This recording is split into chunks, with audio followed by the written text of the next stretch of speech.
met actually, and in 2001, so in a few months, the project started. The Autistici Inventati project started. It started with trashware.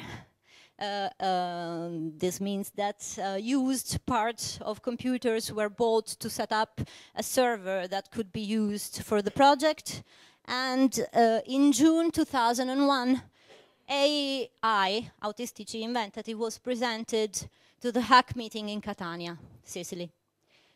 So it was June, and after 1 month, the Autistici Inventati met again, and they met in Genoa, because most of them belong to the Indie Media Network, and they set up the media center in Genoa. So they were just 1 month old, and their bond was very strengthened by this trauma they had, they understood, they started to understand that they were more important than they had thought in the beginning, perhaps.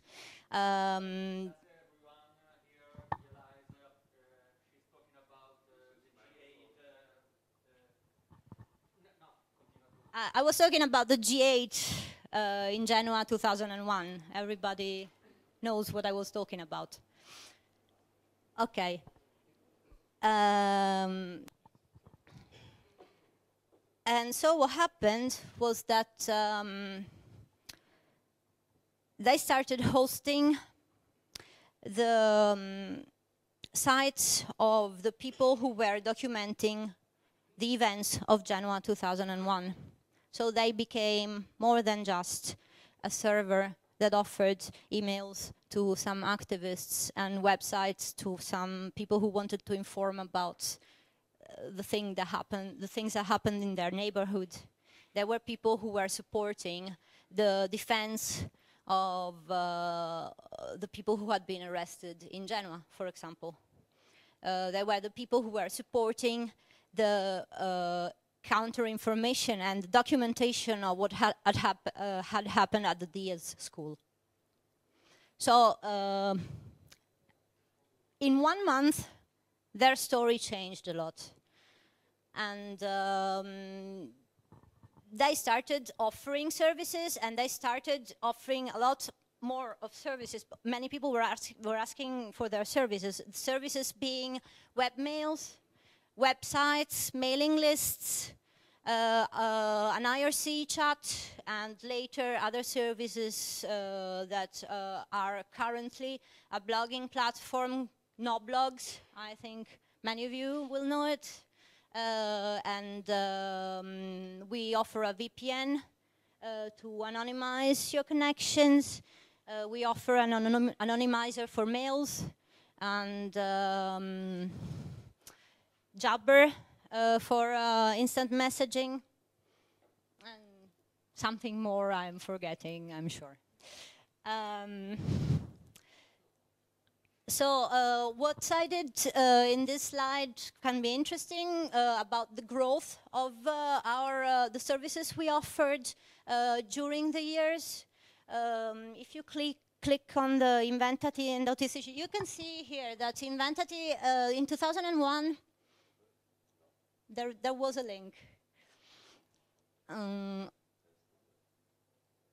Yeah. There should be. Anyway, you can see that in 2001 and 2003, these are links to our site that has evolved during the years. This is the first link of Inventati, which was, and these are all the websites of 2001, like, okay, it's like 20 perhaps. And then we have the Autistici side, and there are also 20 sites. And but in 2003 there were already hundreds.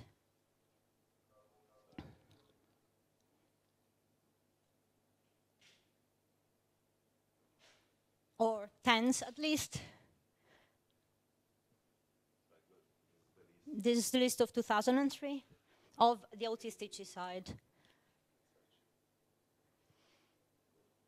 And in 2004 4, the autistic and humanity sites melted together. Before they were different, and then they melted together. And we already had from A to Z. And we currently host hundreds of sites. I will tell you the numbers later because I don't remember them.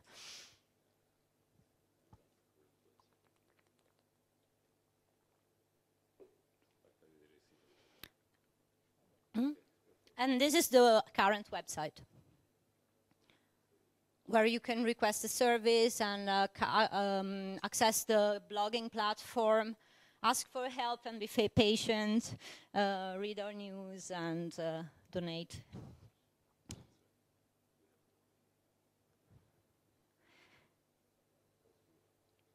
And so what we wanted to do from the start, and what we still are doing also by being here, is not being a faceless provider of services that you click a button and obtain a service from, but that you don't know anything about.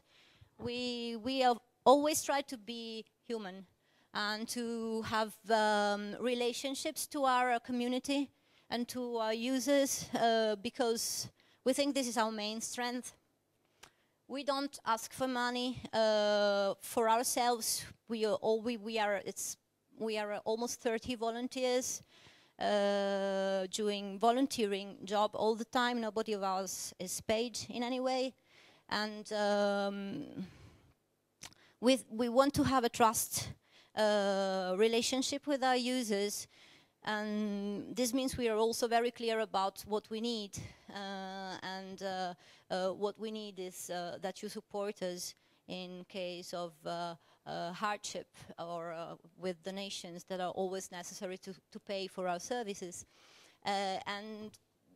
But not only, we wanted to show our human side and to have a trust relationship.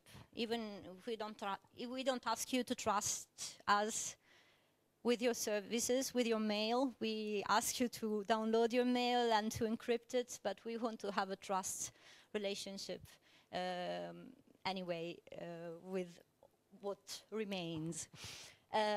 So what we did from start was the Chaos Tour, and it was something that started in 2003 in Rome, and that went on during the years. In the beginning, it was at 2 years intervals, like 2003, 2005, and 2007. And then we started to become a bit more random, but this is the plus Chaos Tour. Is actually a Chaos Tour, even if we call it a tour of presentations. What we did was going around and talking about the project to people in social centers and info shops around Italy, but not only. This is not the first time we go out of Italy to talk to people.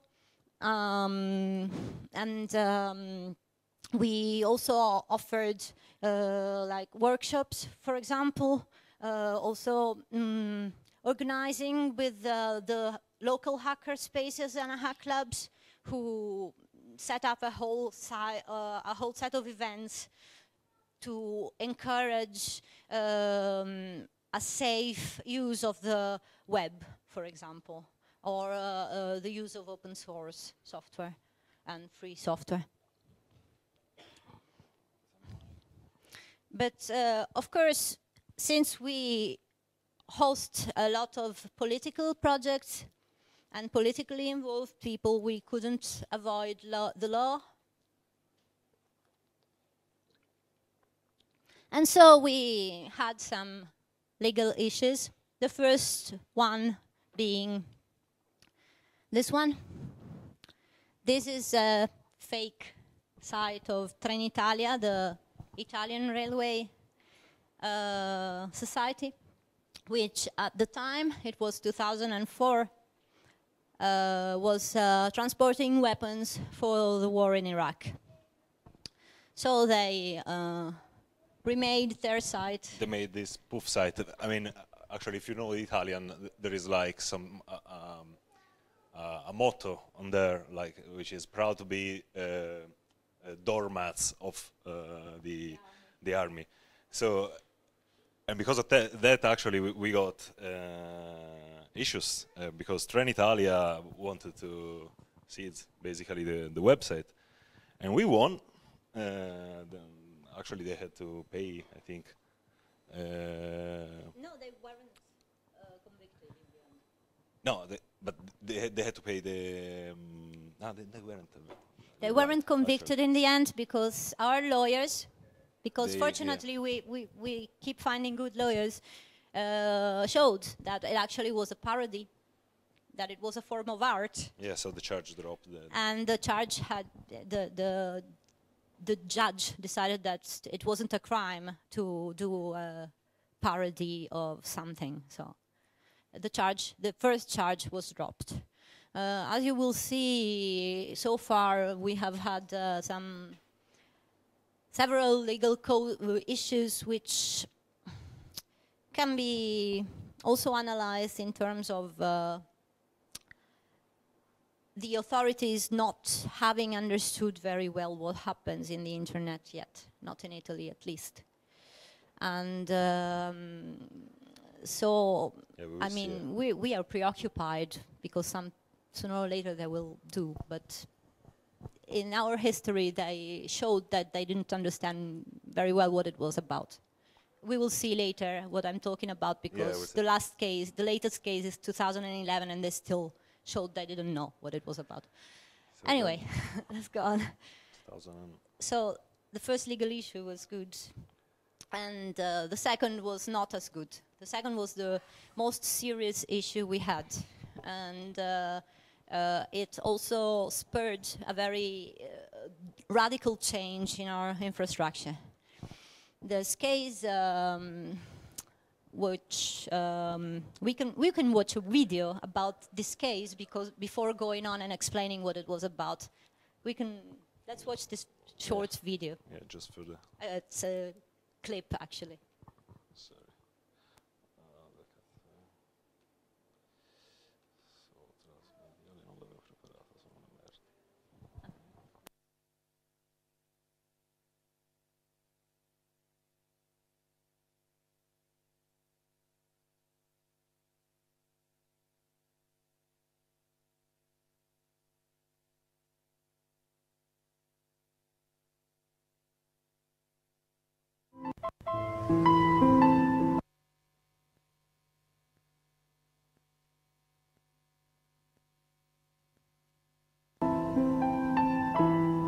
Chi è quest'uomo? È un hacker. Valuta molto la privacy, la sua e quella degli altri. Crede nella condivisione e crede anche che le informazioni debbano essere libere. Sta portando il suo computer nella web farm di Aruba. E cosa sta pensando? Pensa che il suo server laggiù sarà ben trattato. Pensa anche che il servizio è un po' caro, ma che ne vale la pena. Non è facile mantenere senza scopo di lucro un servizio di email e web pubblico con più di 5.000 utenti a sottoscrizione volontaria. Di questi tempi, poi, è sempre più difficile trovare un provider affidabile. Senti, ti devo dire una cosa. Me la dici dopo lo spot. E non basta, fornisce anche servizi di anonimato, perché crede che sia importante diffondere gli strumenti di tutela della privacy. Ed ora è proprio soddisfatto. Scusa, ma non sa che Aruba lascerà che la polizia sequestri i dati di tutti i suoi utenti prendendoli direttamente dai dischi? E che continuerà poi ad intascare i soldi del servizio come nulla fosse? Sì, l'ha appena saputo. Credo che Aruba abbia perso credibilità ai suoi occhi.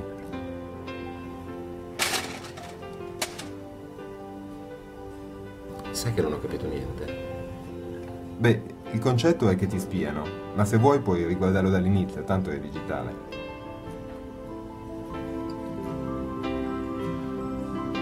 Aruba, la tua fiducia.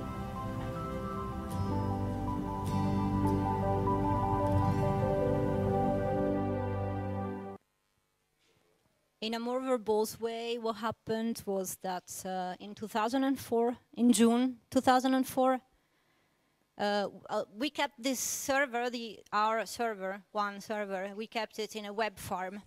We had been keeping it at friends' houses, at friends' offices, but in the end we had understood that it wasn't worthwhile. That and we actually couldn't sustain this solution anymore.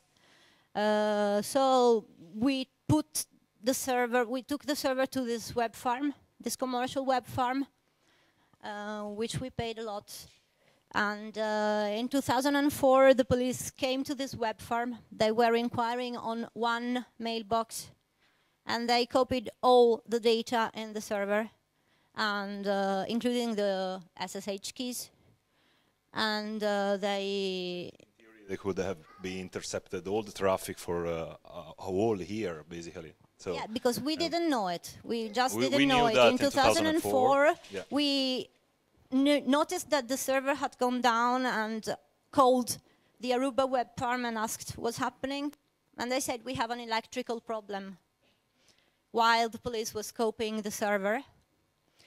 And after an hour, the server went on again, and we just did things like we just went on. We couldn't notice it. And after a year, in June 2005, we received this document from the tribunal, the court of Bologna, who was inquiring about this one mail. And we read the document and the footnotes in a very small font. And we noticed in one of these notes in a very small font that they had copied the server content. So we understood what had happened when the electrical problem was given by Aruba web farm. Aruba, by the way, exists still. So if you ever look for a provider, you know who to trust. Well, it's an Italian one, so... And yeah, so we went to Arezzo, where the web farm was located, and physically took the server from the farm as soon as we had been informed. Yeah, about there the event. was some police agent spying on us, and it wasn't really a good thing. So basically, we thought that we had to reinvent ourselves in some way and to re-engineer our infrastructure, and maybe we'll see later with some undecent diagrams. And we call that the R plan. Yeah, so what happened was that we were already thinking about finding a solution to the fact that we had so many users that one server was not enough anymore. And Aruba was, the Aruba case was the thing that spurred the change, and that took us to multiply our servers and locate them in different places. And Lobo will explain this better later. And yeah, not too technically, actually, because it would be boring. And this was a very great effort, actually. I'm skipping it because Lobo is talking about, but this was an effort that took a year because we had to think about all the consequences of what was going on with the multiplication of servers. And after this one-year effort, at the end of the, which took place in 2005, at the end of 2006, we decided that we wanted to dance some more because we felt the need to give some other instrument of communication. The blogging platform I've talked about before, noblogs.org. This is our first campaign brand image. And we started to feel the need to give individuals the possibility of communicating, because we were seeing that indie media was starting to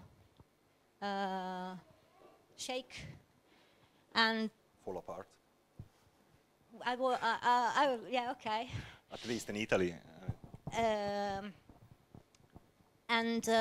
But we knew that around the indie media project there had been a lot of people who had things to say, And we wanted to give them the possibility to continue to communicate in an easy way. I mean, we already gave websites, but we knew that to administer as web space was not a very easy thing for many people who had things to say, but had not the time to think about the technical aspects of the problem. In the beginning, we wanted to encourage people to learn about using technology in a very aware way, and we still try. We bugger our users with newsletters on security, but we started to understand that we couldn't ask too much, and that it was better to have richer communication than losing any communication. So no blogs was these were the reasons that took to no blogs. And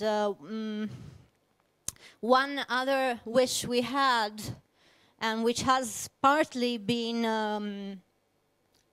turned into reality, is the possibility of creating networks through these blogs. Actually, noblogs.org has a strange platform for creating networks, which is not very much used. But some groups do exist. When you create your user, you also have the possibility to access this social network called BuddyPress, which is a plugin of WordPress, actually. And some groups have arisen. The radical feminists in Italy use noblogs a lot, and this has also given place to a feminist blog camp, which was at its second edition at the end of October. They're not the only group, but I mean, some networks have arisen. We would like to have some more, but we start to think that we should look for some other technology to do this. And now we should go back to legal cases and to the poverty and pettiness of politicians and forces of security. This case was not even a legal case. I mean, they tried to turn it into a legal case, but it just ended up as a ridiculous case.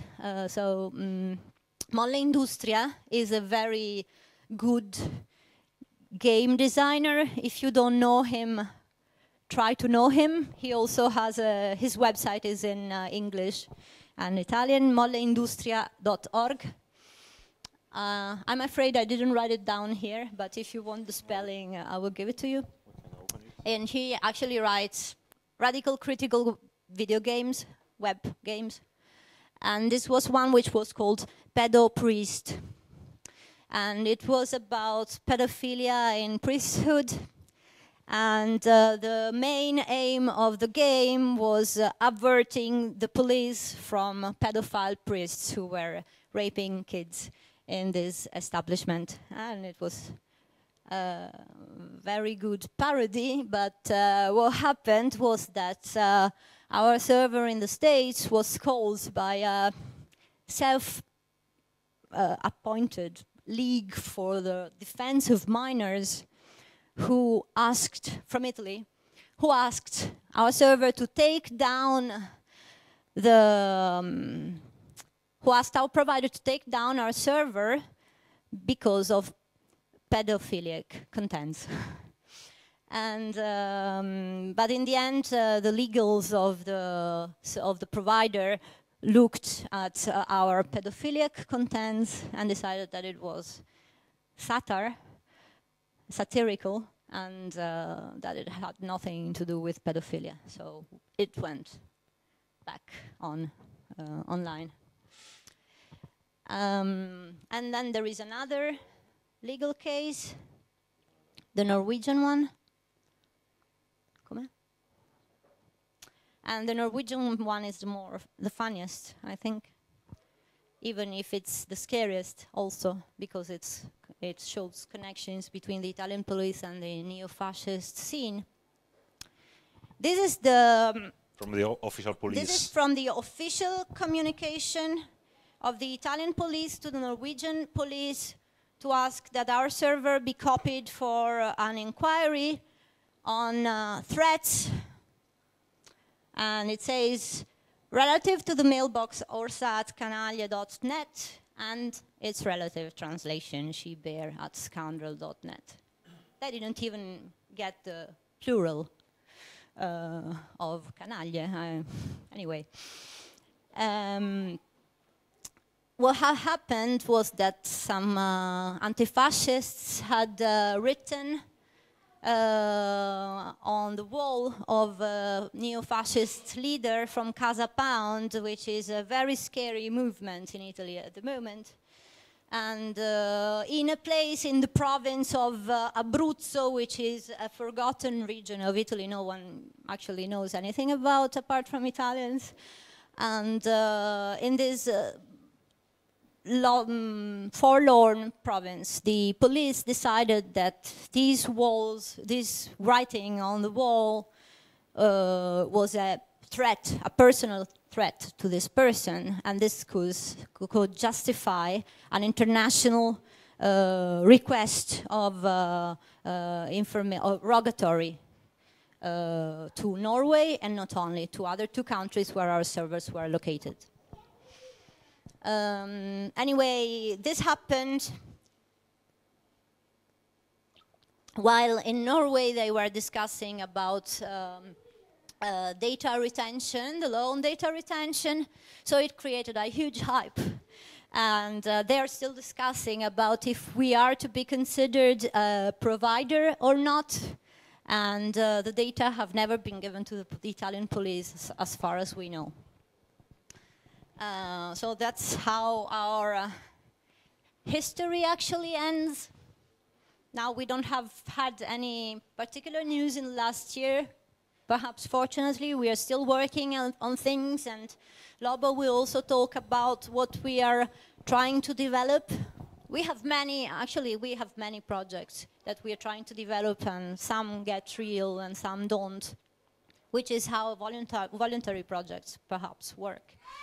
And anyway, we currently host 11 mailboxes, 1,700 websites, 3,300 mailing lists, and nearly 5,000 blogs on the net, blogging platform.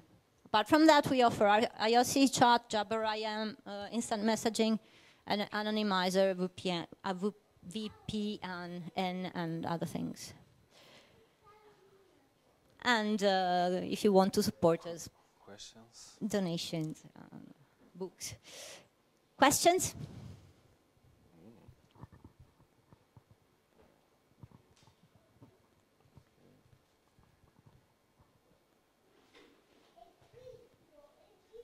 Hey, thanks for your talk. One of the tech guys from Occupy London. If we'd known about you guys when we were starting out, we wouldn't have used whatever other tools we just had at our disposal. There are some great links from guys in Indie Media London and Indie Media UK, and guys that were supporting our kind of process. And I wonder, you kind of made some references to Indie Media in your talk, and I wonder, was there crossover with the kind of work that you were doing in the creation of tools and services? Were you kind of competing with or collaborating with Indie Media? Did you see yourselves as making new innovative services? You know, this is the kind of thing I wanted you to talk about. Many of us were in both projects. Most of us were in both projects and working at both projects, even if they just didn't want to. It made no sense to melt them together. It was two different projects, but many people worked until 2006 and even longer. Some of us have still been in, for example, in the media Tuscany until now, when it's all the networks of Italy, apart from two, are closing. It's news from last month. Indie Media London recently kind of closed its doors as well, which was very sad to see. Although there were a number of active technical people in the scene still, it's like almost as though this is like an older community from some protests years past, and there needs to be like a changing of the guards or something, you know, because I never saw the recruitment for volunteers go out to kind of reinvent it, and I wonder if you guys are recycling the roles, or I just trying to understand how it's progressing, you know. I have some doubts many of us actually have some doubts about the necessity of indie media, the necessariness of indie media just now. Because, I mean, it is a useful tool, but it was much more useful in 2001. There was nothing like indie media in 2001. There was no way you could have open publishing. You had to set up a website and write the HTML, and now you have many different opportunities, and many people use these opportunities, and you don't get a critical mass in indie media. That's my interpretation of what's happening. The volunteers are not there because they don't feel the necessity of being there, perhaps. Sadly, because the other networks are often commercial, but there are some which aren't. Identities.ca, for example, is one which isn't really commercial. To say just one of the possibilities of communicating, not that a tweet can replace indie media.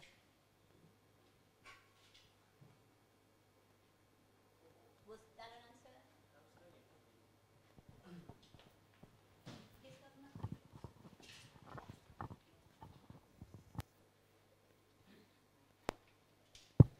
Yes, works. You have explained that in Italy the relations between hackers and media activists are very close, and described why. In Germany, I think that's very different. Do you have an idea why that is? Apart from the fact that we have social centers, and in Germany there aren't many. I mean, only Berlin perhaps and Hamburg. And we had a lot of social centers all around the country, which started in the 70s. This may be a reason.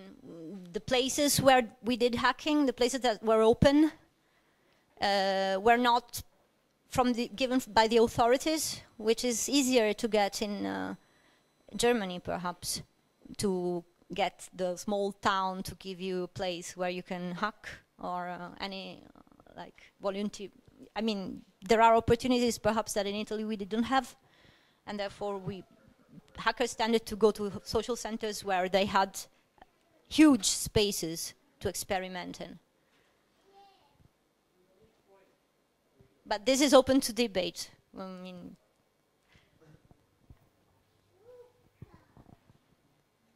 I have a question, but also maybe just to make a comment about your last question, which is that I think that a big difference is that in Italy the social centres in a way they've much wider appeal historically over a lot of different areas of youth culture. So, for example, a lot of the different musical movements that in Germany or in the UK would have found homes in more commercial venues. In Italy, there was no space. That kind of commercial space didn't exist. So all that stuff took place inside of the social centres. In the same way, you know, when the technology, kind of grassroots technology scene started to develop, these were the places where there were the hack labs where you could go and take a course in Linux, do you know what I mean, at the end of the 1990s. And these were also places where you had an existing group of people who were producing local magazines that had some sort of a political background. So I think that there was a sort of strategic nexus that was occupied by the social centres in this respect, so that it became a kind of a crossroads for all of those different elements, which brought people together and also, in a way, contained a public, or an initial public, for a lot of the things that they were producing. But I have a question, which is, I mean, again... Today I had a stroll with Lorenzo, who is here, and he told us the story before Autistici, and he told us how they used a 36,000 square meter social center, occupied social center, to create all sorts of experimentation with video art when they still used the Super 8. And I mean, it was the beginning of the 90s, and social centers were hosting artistic experimentations that in other countries might have been supported by a museum. perhaps our underdevelopment. So yeah, I mean, so my question is actually, it's kind of back to indie media, or not only indie media, but I mean, in a way, indie media was like a kind of a culmination of a long history of underground media, right? I mean, of basically what was called at other times counter-information, and, you know, the idea that there were stories out there and facts that weren't reported and that weren't brought into the public sphere, and if you could get that type of information into people's hands, that would lead to some sort of political change. I think that was a kind of a narrative about alternative media which existed probably from the 60s until the 90s. So I'm curious, I mean, what you said, that you think that like that indie media isn't so necessary now, and I agree, but what I'm interested in is the fact that I have the feeling that a lot of political groups were almost at the forefront of innovation in communication up until sometime in the early 2000s, and that since then that there's been a major decline, that effectively nothing really emerged to replace the type of spaces of kind of specific, I mean, and in the meantime the type of magazines that existed in the previous print world had all died because people decided that there wasn't any point in doing them anymore because people were getting their information online. So I'm just curious as to what people think actually about what is really the current communication environment and what way one... It's very chaotic, isn't it? I mean, I don't have the feeling that there is nothing moving. I have the feeling that there is nothing as organized as it was in the 2000, in the beginning of the noughties. But I have the feeling that many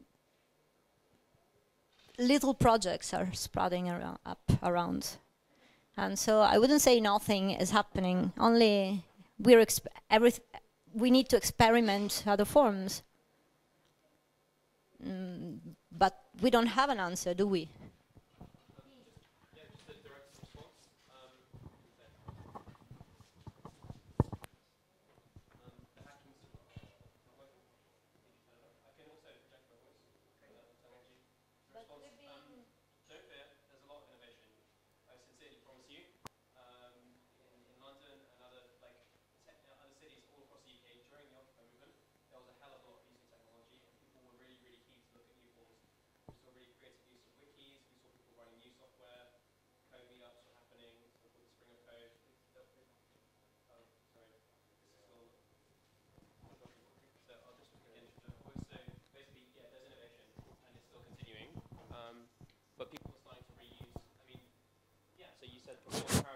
There wasn't a platform, so now we make a platform. So now the case is that people are using Facebook, Twitter, media wiki deployments, and these kinds of things, and it brings with it a new set of challenges.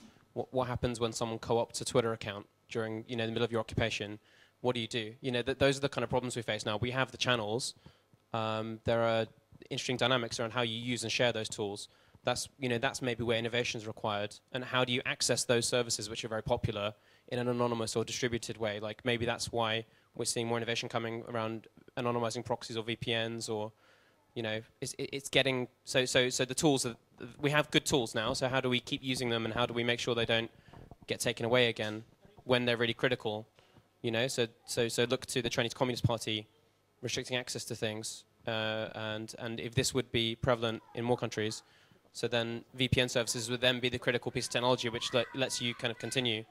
That's probably, yeah. But anyway, there were lots of small projects, and they're still going on. Can happily share links about it. Do you mind if we go back? I mean, if we start discussing about how communication should be structured and what instruments we should use, we could talk the whole night. But we had another small talk about how our infrastructure works. If you are interested, we can go on with that. Yes? Okay. Okay. So this won't be really technical, but not really too much technical. So, where do we start? So,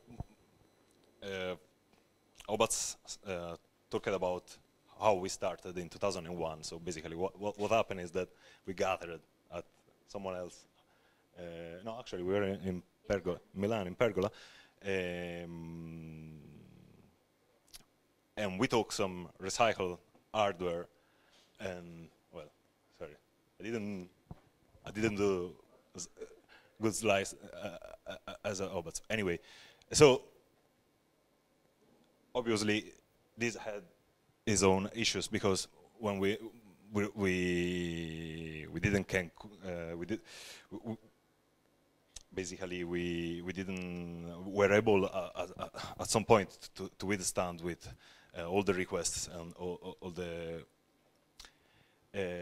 users that we have. So like if you check now, our website has like multiple addresses, because we have a lot of servers now, because as we saw, basically we got issues, we got server seized, we got so the more we can put online, the better. With the case of Aruba, actually,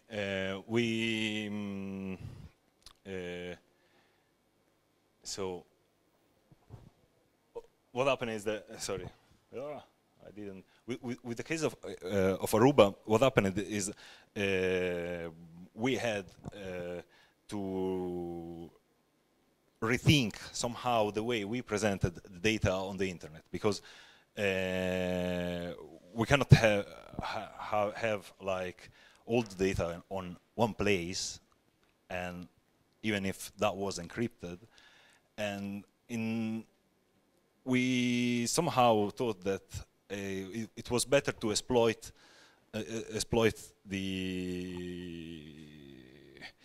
an experience of basically the police, because what happened is that actually they get to the server that is originating the traffic, or on the server where the page is hosted to. So let's say we have like if we have like a blog on no blogs, we will this particular blog will be served from one particular IP. So the police authority come to the service provider and then asks for details about that particular IP address. But in our case, we learned several lessons during our history that made us to do some radical changes. So. So we started like in some sort of do-it-yourself way. So like hacking a box and keeping that in an office of a friend of ours. So we could be trusting him. And the problem is that we couldn't trust a provider like we saw. But so we didn't know about until the Aruba case that we could be somehow hit in a not sorry, yeah, fucked by the police in that way. So anyway, what happened is that we started to buy more servers, and we started to do to raise the bar on our hardware, and so that's basically what. Well, we had to hack a little bit of things to fit the server on the server room, but this is basically one of the first servers of the new architecture that we developed, that so-called R plan. So on our website there is a lot of technical documentation, orange books. I don't want to it's, I mean, it's late, it's 1 hour we are speaking, but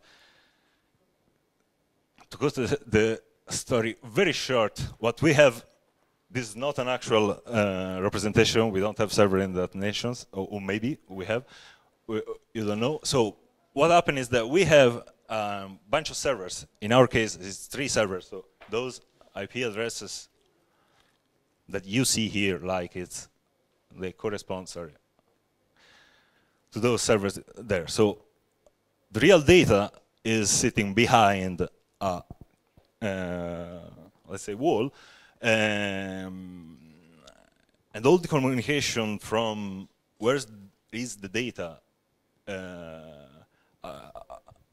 where the data is stored, all the communication are going through a VPN encrypted. So what happens is basically you cannot really see if, like, from this server there is a connection there. You cannot really identify the connection. So these, basically what happens is that we can be resilient in case we got seized, because our server will be, the front-end servers will be still offering our services. The back-end servers won't be touched by any police authority, and this gives us more time, like, to deal with the issue, not to have like all the issues that we had, because if now we have a situation like the Aruba case, we will have no disruption of the service, and most of all, we will have the all the data safe of all of our user data. All the data is encrypted, so no blogs of this tissue. All the emails are stored encrypted. We, as we said, encourage to download all the emails and such, and to encrypt your mail if you want secure communication, because we don't want, be your, privacy nanny. You have to learn your tool by yourself, and we do a lot of advocacy. All the chaos tours, all the, in the book actually that we are trying to translate, there are some leaflets here, like with a small story included in the book. In the book there are, all the stories that we spoke about tonight, and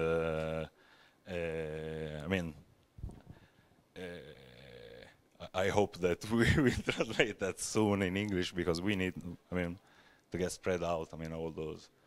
This is where we are now. We have this infrastructure, and let's say that we would like to try to find a way, maybe in the future, to do some sort of federation of this kind of service. So, because we have a lot of tools to manage this, already wrote, we have like, a bit of experience of dealing in this thing. But the other thing is that we are starting to feeling that we're getting too much responsibility, because I think actually, I don't know, but we have users from, sorry? Yeah, we have users from all around the world. We have, from Germany, but also from Russia, from South America, and it started actually to get a bit bigger than we actually expected to get. And so this is one of our, basically, yeah. It's a load we would like to share with other international collectives, given the possibility. So what we would like is to find a way of federating together with other collectives. Other situations like ours, yeah. And yeah, basically that's it. I didn't want to be really technical on that, but at the end of the day, what happens when we get a server seized, in this case, is that we buy more servers, and that's it. And we don't care, but, well, we do care about the legal issue, but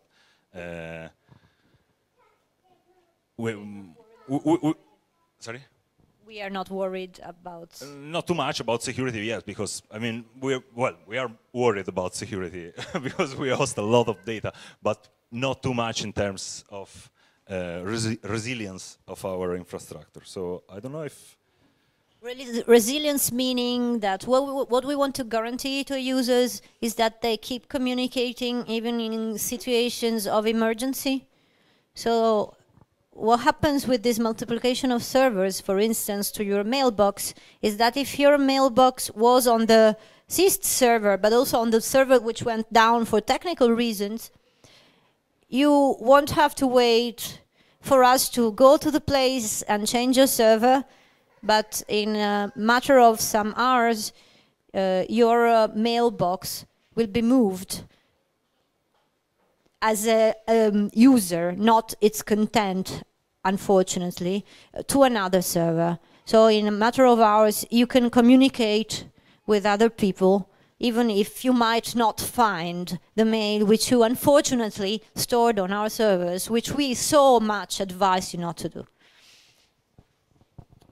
Yeah, yeah, pretty much that's it. So, any other questions? If there are other questions, we can go forward. I don't know if it's a really silly question, but you just showed a printout from a shell with like where you requested to resolve some an URL, and then the printout that came back exactly that. I think with a given model, it might be possible if there is an authority that is so corrupt that they can just block any IP address from their country, that they can also control the traffic that's coming in the country. So just block all addresses that show up from the resolved address, and then it's down in some country. Sorry, I didn't get the question. I mean, given the situation that there is an authority who can like ban traffic from single IPs, which was, I think, the scenario in the image that you showed. Yeah. No. Why wouldn't they just resolve your URL? Sorry, I did make a mistake because I didn't explain it. Actually, those I put the country name codes because those are like what we tend to do is we buy collocated servers on those nations. So that's it. That's the thing. Even if if the communication is intercepted, there's nothing you can do. We cannot assure any. Yeah. Because. Okay. Thanks. That's it. Yeah. The thing I was trying to show here maybe is that somehow we try to be resilient, but obviously, because even yeah, we maintaining access in case of no. Yeah, or censorship. Yeah. We do use SSL with all the limitation that SSL has. We have like our SSL certificate with our certification authority, but at the end of the day, it's been now years that SSL, the S at the end of HTTP, it's fluid. So you cannot really be aware. So encrypt your email with PGP and hope that you sign it to the right key. Because there's not. So basically, that's it. Thank you. You're welcome. Other questions or?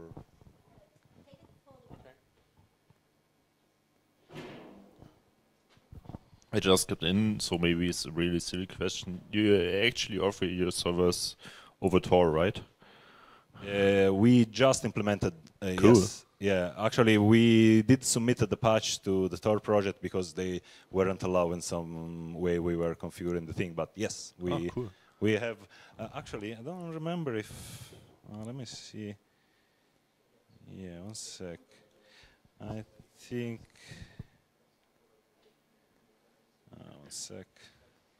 One second, because it's quite interesting.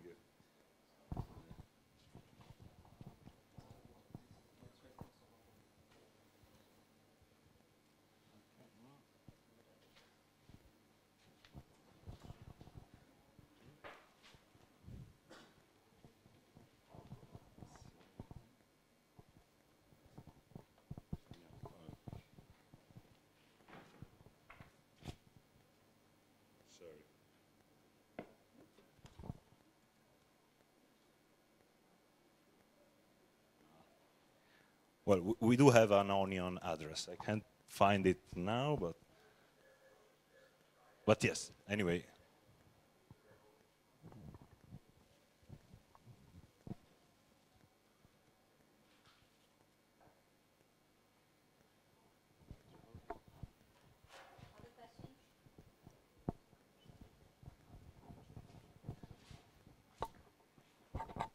can ask lots of questions, but maybe if we move closer a bit, maybe then it gets easier to start talking.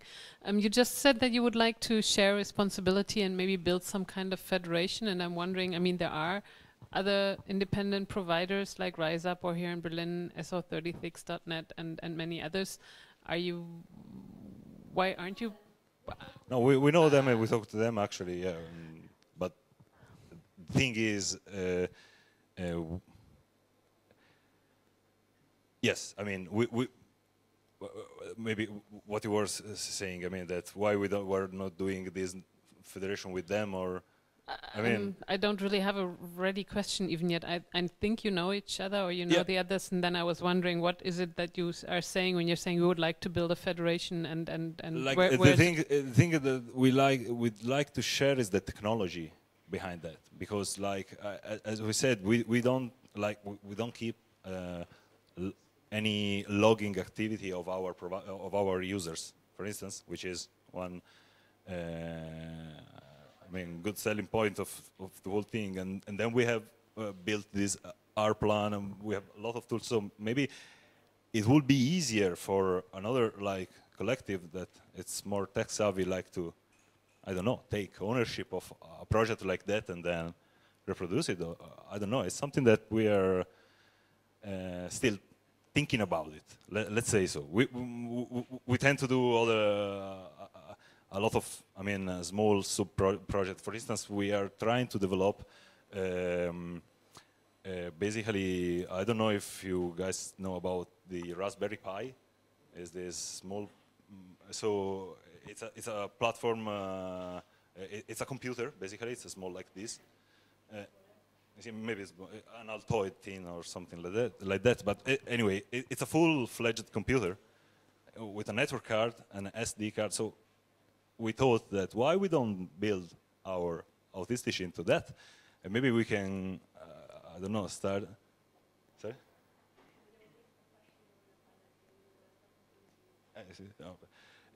And so we thought about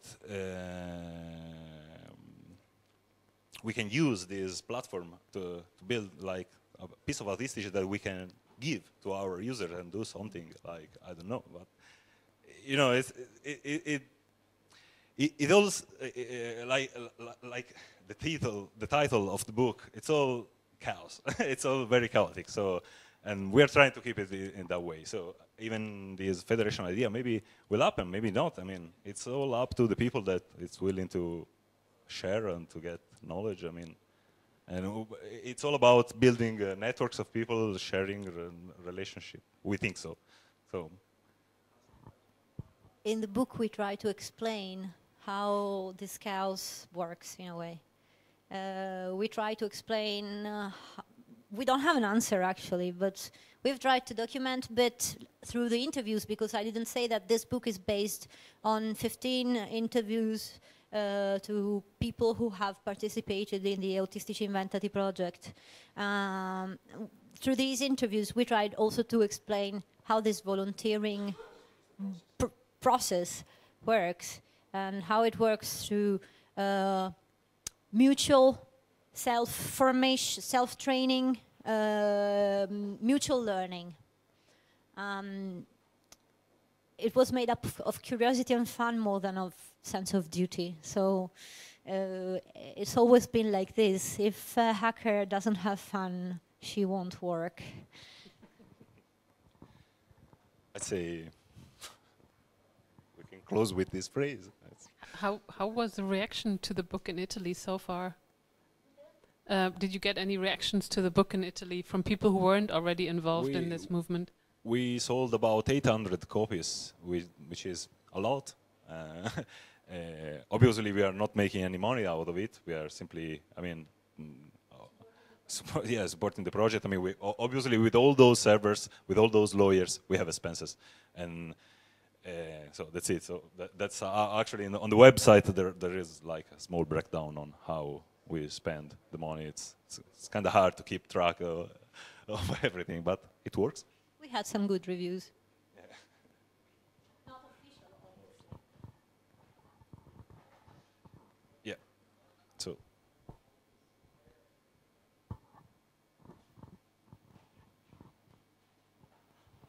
anyway, the book is going to be published. We are in English. We are talking to a publisher, to a self-managed publisher, to publish it in English so that it can be distributed at least in English-speaking countries, but they sell online. And we would very much like the book to be translated also in other languages, because we think it's an interesting project that could be replicated. Thank you.